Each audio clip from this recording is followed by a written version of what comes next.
Você sabe o que é jornada de trabalho? E quando que uma empresa é obrigada a controlá-la? Não? Fique tranquilo, pois nesse vídeo nós vamos explicar tudo sobre jornada de trabalho, de uma maneira bem simples, clara e objetiva. Vem pro vídeo!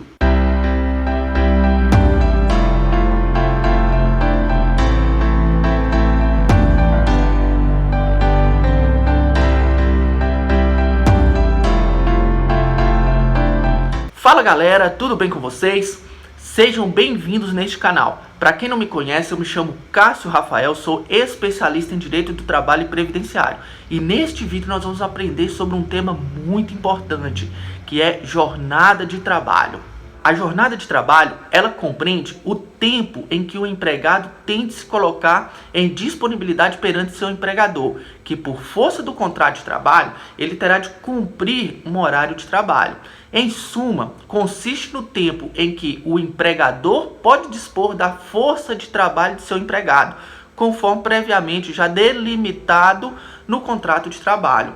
Já a expressão horário de trabalho traduz o espaço temporal entre o início e o término de uma jornada diária. Deste modo, pessoal, a jornada de trabalho ela será composta pelo tempo efetivamente trabalhado pelo empregado, mais o tempo que ele se coloca à disposição de seu empregador no posto de trabalho, independente da efetiva prestação de serviço.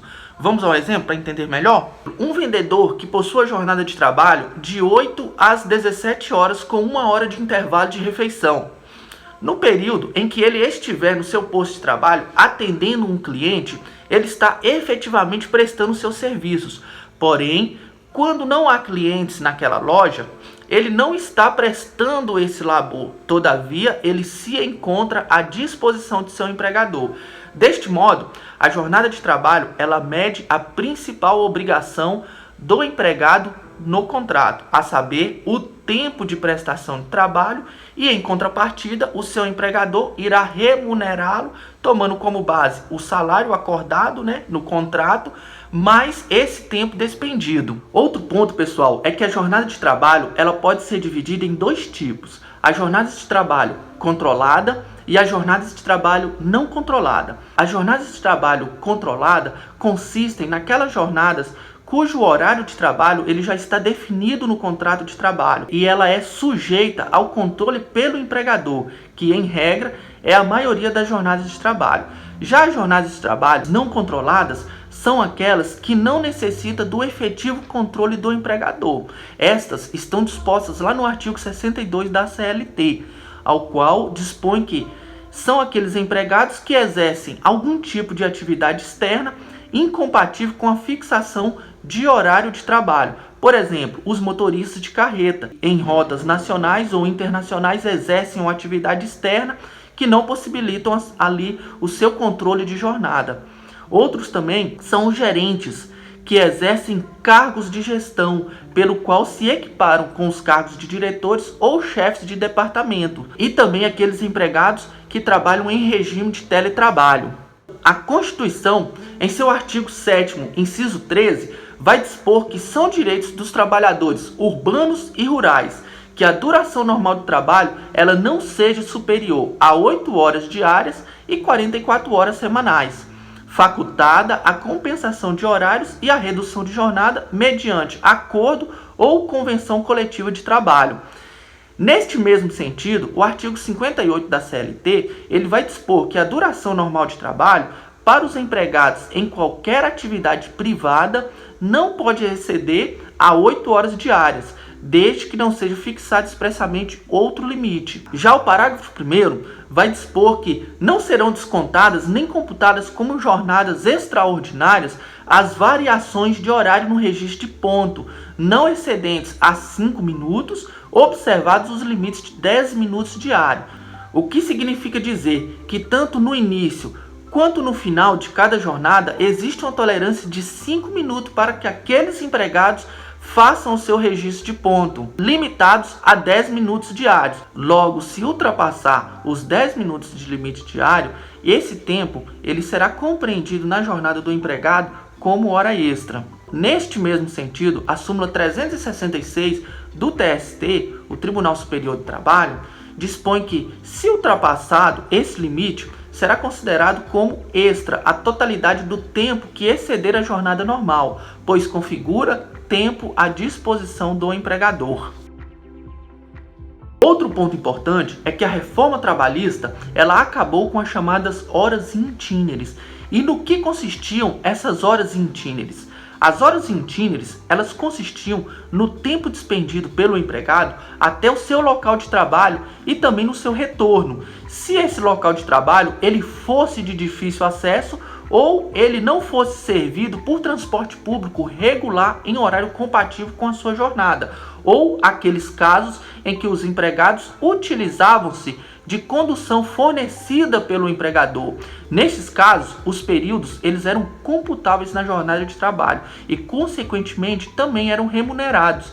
Assim, o parágrafo 2º do artigo 58 da CLT, ele passou a dispor que o tempo despendido pelo empregado, desde a sua residência até a efetiva ocupação do posto de trabalho e para o seu retorno, seja caminhando ou por qualquer outro meio de transporte, inclusive o fornecido pelo empregador, não será mais computado na jornada de trabalho, por assim entender o legislador não ser tempo à disposição do empregador.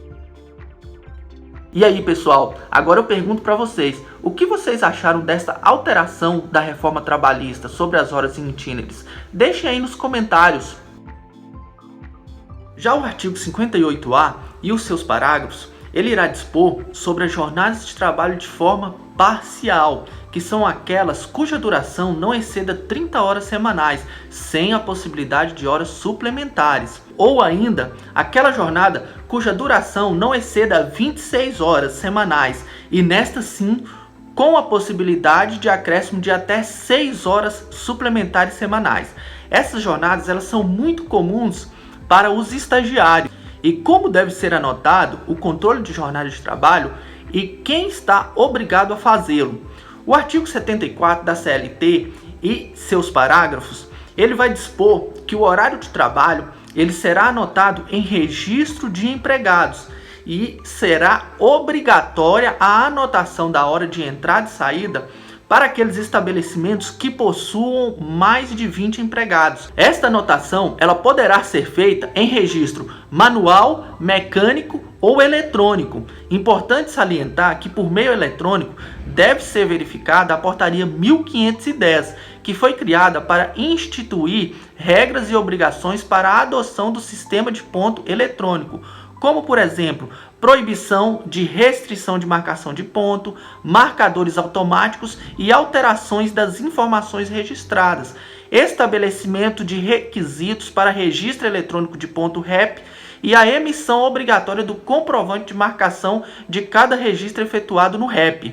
Cabe destacar que no final de 2019 foi promulgada a Lei 13.874 de 2019, a chamada Lei de Liberdade Econômica, ao qual acrescentou o parágrafo 4º no artigo 74 da CLT, permitindo a utilização de registro de ponto por exceção à jornada regular de trabalho, mediante acordo individual escrito, convenção coletiva ou acordo coletivo de trabalho.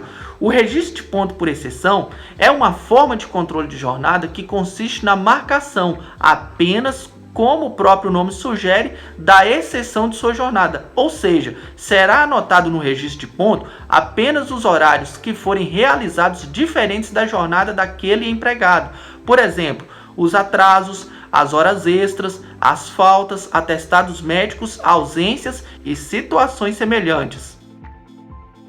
Outro sim, o parágrafo 2º do artigo 4º, ele traz que não se considera tempo à disposição do empregador e não será computado como período extraordinário o que exceder a jornada normal quando o empregado, por escolha própria, buscar proteção pessoal em caso de insegurança nas vias públicas ou más condições climáticas, bem como adentrar ou permanecer nas dependências da empresa para exercer atividades particulares, entre elas práticas religiosas, o descanso, o lazer, o estudo, a alimentação, atividades de relacionamento social, higiene pessoal e troca de roupa ou uniforme quando não houver obrigatoriedade de realizar a troca na empresa. Aqui, importante destacar que todas essas atividades, elas têm de ser por escolha pessoal do empregado, nunca colocado pela empresa, pois se for colocado pela empresa,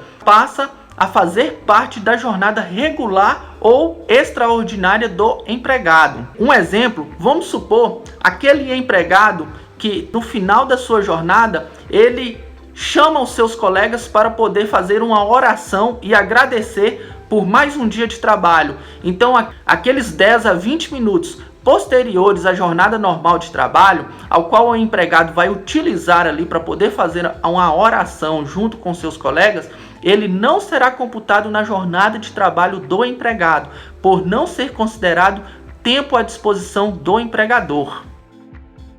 Por fim, pessoal, o artigo 59 da CLT, ele irá dispor sobre as horas extras, elencando que a duração diária de trabalho poderá ser acrescida de horas extras, em número não excedente a 2, por acordo individual, convenção coletiva ou acordo coletivo de trabalho. Cabe destacar que, não havendo acordo ou convenção coletiva estipulando um outro percentual, as horas extras elas serão pagas com pelo menos um acréscimo de 50% à hora normal. Todavia, concernente às horas extras, o artigo 61, ele dispõe que, ocorrendo necessidade imperiosa, poderá a duração de trabalho exceder do limite legal ou convencionado, seja para fazer em face a motivo de força maior, seja para atender à realização ou conclusão de serviços inadiáveis ou cuja inexecução possa acarretar manifesto prejuízo ao empregador. Ou seja, pessoal, o artigo 61 da CLT, ele fala na possibilidade de exceder o limite de 2 horas extras diárias, seja por motivo de força maior para a realização de atividades cuja inexecução possa acarretar prejuízo manifesto ao empregador. Outro sim, consoante o parágrafo 2º, poderá ser dispensado o acréscimo de salário se, por força de acordo ou convenção de trabalho, o excesso de horas em um dia for compensado pela correspondente diminuição em outro dia, de maneira que não exceda, no período máximo de 1 ano, a soma das jornadas semanais de trabalho previstas, nem seja ultrapassado o limite máximo de 10 horas diárias. Ou seja, por meio de acordo ou convenção coletiva, fica permitido a adoção do banco de horas, que substituirá o pagamento do adicional de horas extras por folgas compensatórias ou a diminuição de horas de uma jornada. Deste modo, cabe salientar que a reforma trabalhista ela passou a prever também a possibilidade de se instituir o banco de horas por meio de acordo individual escrito entre empregador e empregado, conforme dispõe o parágrafo 5º do artigo 59 da CLT. O banco de horas de que se trata, o parágrafo 2º deste artigo, ele poderá ser pactuado por acordo individual escrito, desde que a compensação ocorra no período máximo de 6 meses. Aqui, pessoal, tem uma diferença no banco de horas, ao qual é constituído por acordo ou convenção coletiva. Geralmente, o prazo para compensação dessas horas é de 1 ano. Já o acordo de banco de horas individual, que é pactuado entre empregador e empregado, a compensação dessas horas ela não pode ultrapassar o período máximo de 6 meses. Muito bem, pessoal, espero de coração ter contribuído para o conhecimento de vocês. Deixem aí nos comentários o que vocês acharam desta aula. Se gostaram do conteúdo, deixem um like, inscrevam-se no canal, compartilhem. Desde já, meu muito obrigado. Aguardo vocês no próximo vídeo. Forte abraço, tchau, tchau!